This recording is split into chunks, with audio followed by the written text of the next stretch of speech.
Hello everyone, I am Doctor Victoria Shackelford with the Depth Psychotherapy practice in Austin, Texas.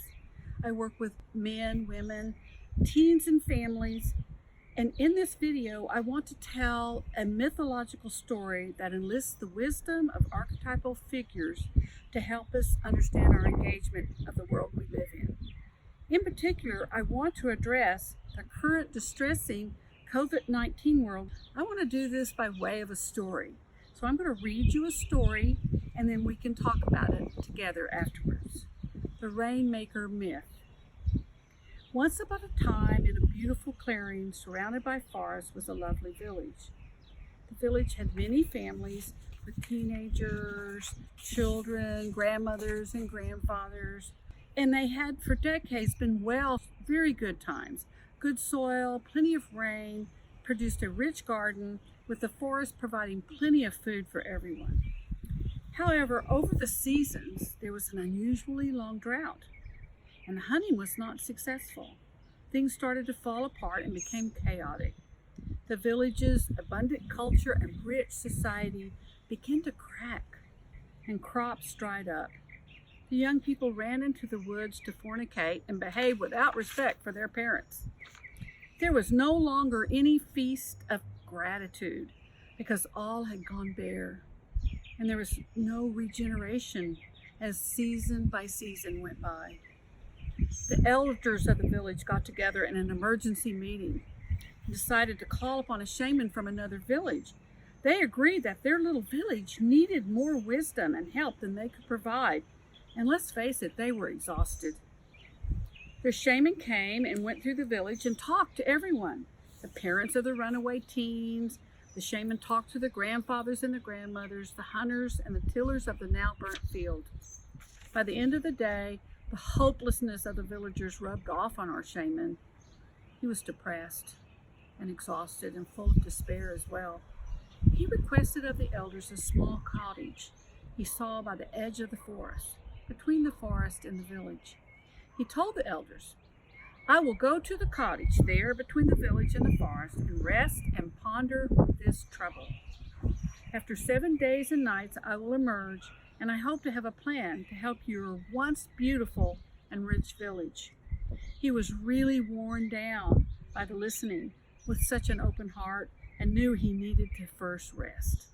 So he slept, and he ate the little food that they left him, and in the morning he began to meditate, and he let all manner of worries cross his mind, and he just let them fly by. All manner of suggestions to help crossed his mind, and he let them sweep on by. Eventually he settled. His mind became quiet and calm. He stayed like that till the 7th day. Then he emerged out of his cabin. He remarked to himself, "Gee, I don't have a plan, but I certainly feel better, and I'm in tune with myself. Yes, I'm definitely in a better place to offer something up. I will just continue to be with the villagers and trust that something will reveal itself to all of us." And he did. When he walked out of the shadow of the forest, he saw a rainbow and brilliant blue clouds. He saw dewdrops of moisture on the grass and leaves of the trees. He saw the teenagers and small children running through the village laughing. He saw a feast being planned as a pig roasted on an open fire. The grandmothers and grandfathers and parents and elders came to him and welcomed him to their feast of gratitude and thanked him for his service and fed him a gigantic meal of corn and roasted meat. That's our story. Hi everyone again. Now that we have heard our story about the shaman in this beautiful village that was troubled, kind of like our village right now, I would like to offer this response. So like the shaman in our story, none of us have all the answers. He didn't have it, neither do we, and that's okay.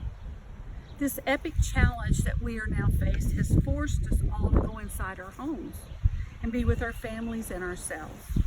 And we have faced this challenge by creating new fun memories of us making bread and cooking good food and spending time with our children and elders.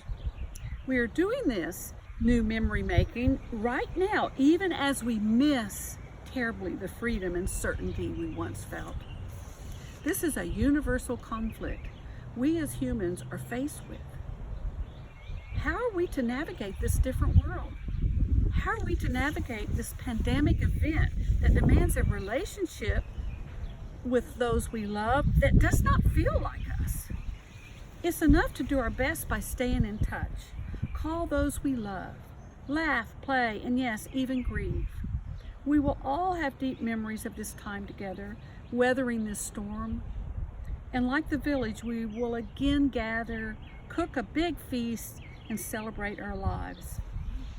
In the meantime, as we work our way, breathe deep down fresh air and remember what is important to you. Be your own wise shaman self and listen to the bird songs, and then open your eyes and start your day.